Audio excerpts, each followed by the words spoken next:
सभी साथियों को नमस्कार। तो साथियों, आज हम बात करने वाले हैं एमपीपीएससी 2022 के बारे में।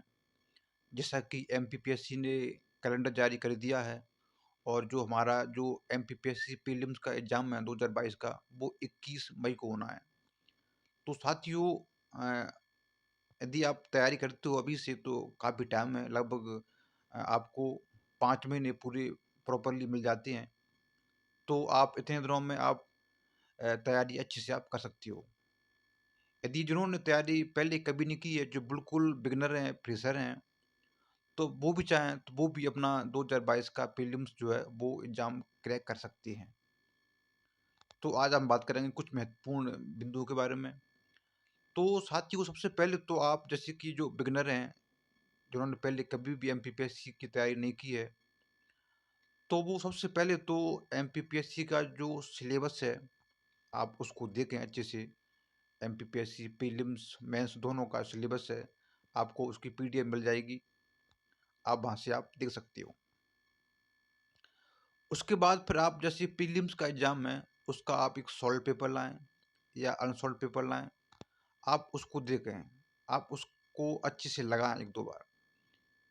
क्योंकि साथियों क्या होगा उससे आपको जो है कि प्रश्न कहाँ से आते हैं, कौन-कौन से विषय ज़्यादा महत्वपूर्ण हैं, कौन-कौन से टॉपिक ज़्यादा महत्वपूर्ण हैं, तो आपको इस बात का थोड़ा अंदाज़ा लग जाएगा और हमें प्रश्न कैसे हल करना होता है, किस प्रकार के प्रश्न आते हैं एग्ज़ाम में, इन चीज़ों का भी आपको ज्ञान होगा।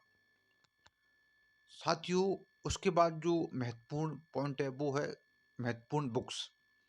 तो सबसे ज़्यादा समस्या जो नए छात्र हैं उनको यही आती है कि वो कौन-सी बुक्स पढ़ें, कौन-सी किताब लें।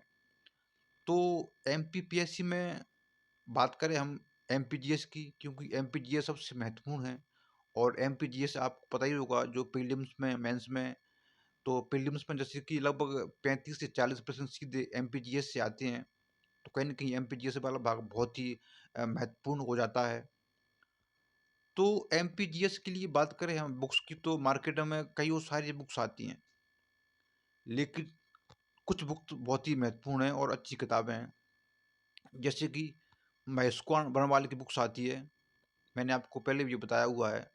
वो बुक्स बहुत ही मुझे अच्छी लगी। प्रीलिम्स, मेंस दोनों पर्पज़ से काफ़ी अच्छी किताब है, आप उसको पढ़ सकते हो। उसके अलावा जैसे कि पुणेकर की बुक्स भी आती है, आप उसको भी आप ले सकते हो। वो भी काफ़ी अच्छी किताब है, उसमें वो उसकी एमसीक्यू वाली किताब भी आती है। उसके अलावा एक परीक्षा धाम की बुक्स आती है, वो भी बहुत अच्छी किताब है। वो एमसीक्यू में और जो बेसिक दोनों फॉर्म में आती है, तो आप उसको ले सकते हो। तो इतना आप इनफ है, इससे ज़्यादा आपको फालतू बुक्स नहीं लेनी है। उसके बाद आपको जो कुछ इकाई हैं, जैसे कि 9वीं इकाई है और 10वीं इकाई है, तो उनके लिए आपको जैसे कि निर्माण आईएएस की बुक्स आती हैं, मैंने उन्हीं को पढ़ा था पिछली बार, तो वो काफ़ी अच्छी बुक्स हैं और आप उनको पढ़ सकते हो। जैसे कि विभिन्न आयोग हैं और जो हमारा साइंस टेक वाला भाग है, तो मैंने देखा कि काफ़ी प्रश्न जो है उन्हीं किताबों में से फँस गए थे। तो निर्माण आईएएस की काफ़ी अच्छी बुक्स हैं, आप उनको पढ़ सकते हो। उसके बाद फिर जैसे कि हमारा जो जीएस वाला भाग है, जैसे कि इतिहास है, भूगोल है, तो आप उनके लिए जैसे इतिहास है, तो इतिहास के लिए आपको लूसेंट तो पढ़ना ही पढ़ना है, क्योंकि एमपी में जो है प्रीलिम्स में काफ़ी फैक्चुअल क्वेश्चन आते हैं।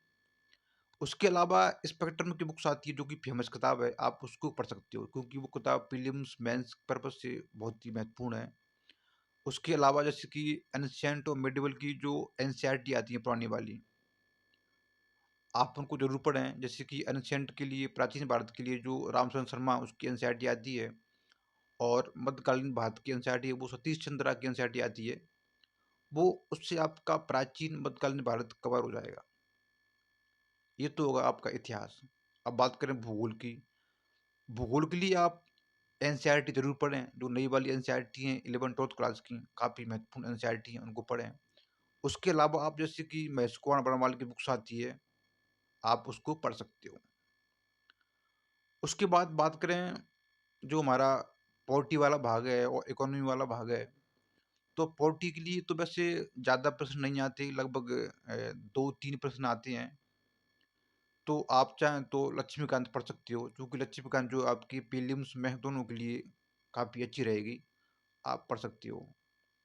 बात करें इकोनॉमिक्स की, तो इकोनॉमिक्स में बहुत ही छोटा सिलेबस है, प्रीलिम्स में 3-4 प्रश्न आते हैं। तो आप चाहें तो रमेश सिंह काफ़ी मोटी किताब है, उसमें कुछ महत्वपूर्ण टॉपिक हैं जो हमारे सिलेबस में हैं, आप उनको उसमें से पढ़ सकते हो। उसके अलावा जो करंट है, सर्वे है, बजट है, आप उसको भी पढ़ सकते हो।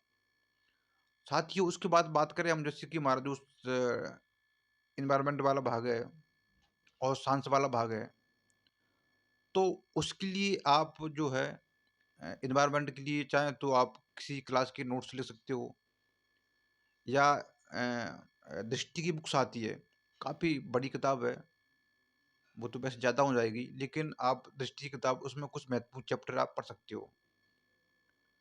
साइंस के लिए साथ जो लूसेंट की बुक्स आती है, वैसे लूसेंट में दे रखा होता है, लेकिन एक अलग बुक्स आती है लूसेंट की, वो आपको प्रीलिम्स मेंस में दोनों में अच्छे से काम करेगी, आप उसे ले सकते हो। साथियों, लास्ट में जो बात करें हम करंट अफेयर की, तो करंट अफेयर के लिए आप जैसे कि जो पीडीएफ आती है, आप उसको ले सकते हो। उसके अलावा एमपी करंट के लिए आप जैसे कि लास्ट में कई कोचिंग निकालती हैं, जैसे निर्माण आईएएस भी निकालता है, अपनी पतली बुक्स निकालता है, आप उसको पढ़ सकते हो। साथियों, ये कुछ महत्वपूर्ण पॉइंट थे, यदि आप इनको अमल करते हो तो आपको ज़रूर फायदा होगा। तो साथियों, आज वीडियो में इतना ही। धन्यवाद।